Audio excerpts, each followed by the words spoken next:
let's start talking windows with my friend Michael Roche from Marvin, who, well, you've really helped us figure out how to put together the whole window order for this particular 100-year-old house.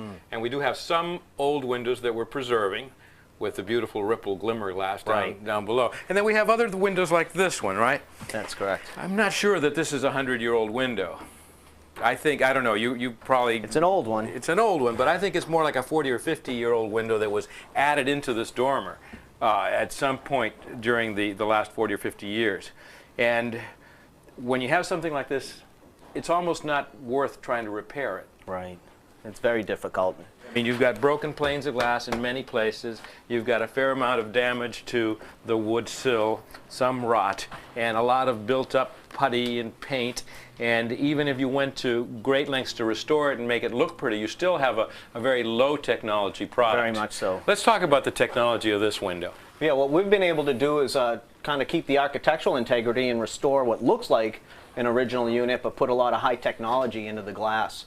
We've basically enhanced the performance of this probably 4 times based on the glass itself. So if you just have one pane of glass, is that like a 1R rating? That's a general way of looking at it, yes. And what have you got here? We've got 2 panes of glass, plus we also put a what's called a low emissivity coating on it, which helps reflect the heat back, similar like a mirror reflects the image, right.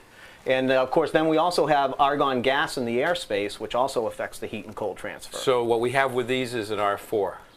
Basically, the center of glass would be more like a little over an R4. Great. And they look, as you said, they look identical to what was here in the first place. Yeah. But for really, really great looks, we're talking Palladian window. Let's go in the family room.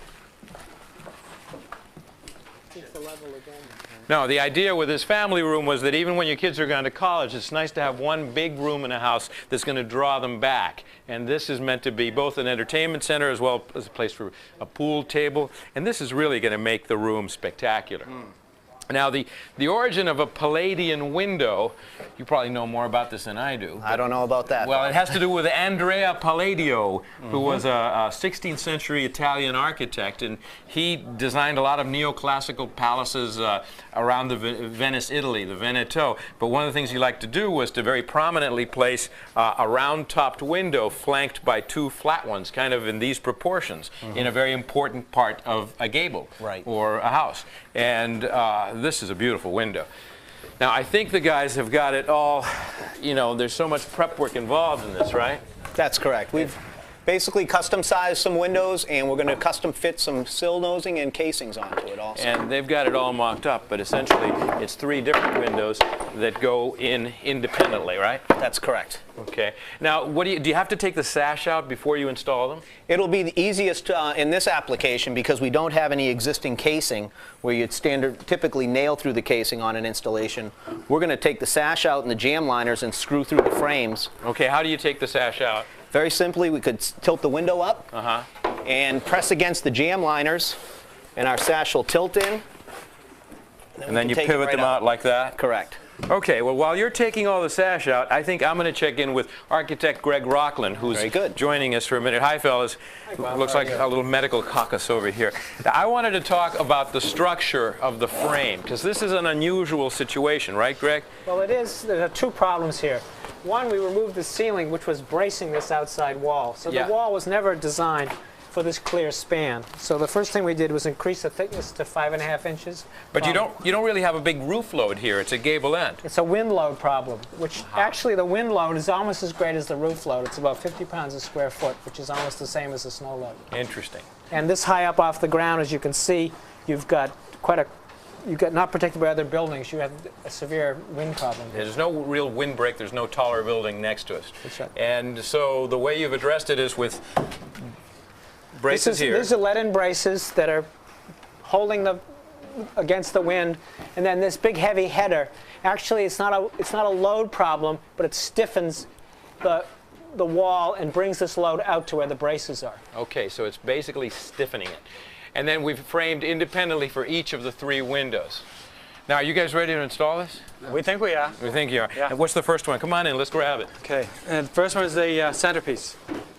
All right, up with it. You got it? Yeah, there you go.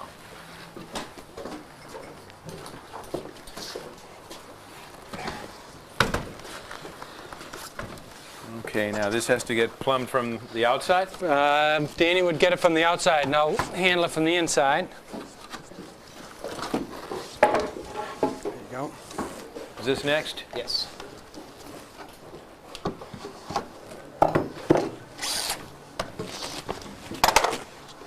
That side. Okay.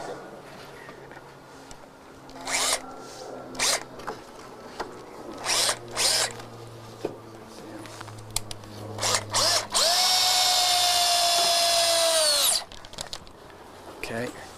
How's this side?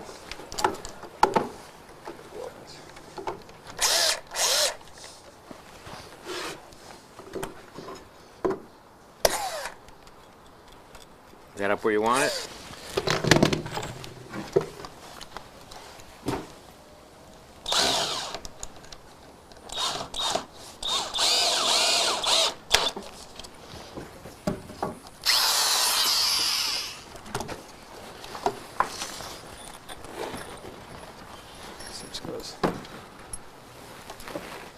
Okay.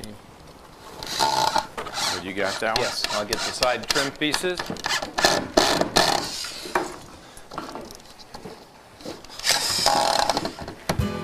Okay, well this is going to take a little bit of finagling, but we're going to have to break for some messages. Don't go away.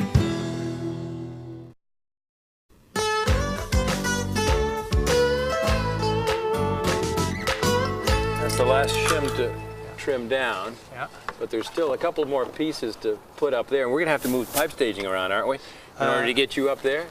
We'll have to get some. We'll have to get some more planks. Hopefully, we don't have to move the stage. I'll help you carry the planks. All right. Hey, listen, we're running short on time. I want to thank you for your help. Thank you. They're Really appreciate absolutely it. beautiful windows, and I think that one closes. Yes. Thanks Thanks a lot, Michael. Okay, we're running short on time. I hope you can join us next time when we'll be insulating this house using different types of insulation in different parts of the house. We're also going to be spending a little bit of time doing paint removal, de-leading, particularly in some of the areas that still have some of the old original trim work. And we'll be back to work on the kitchen deck, putting down some redwood 1x4 decking material as well as working on the fencing. That's it for now. Till next time, I'm Bob Vila, and it's good to have you home again.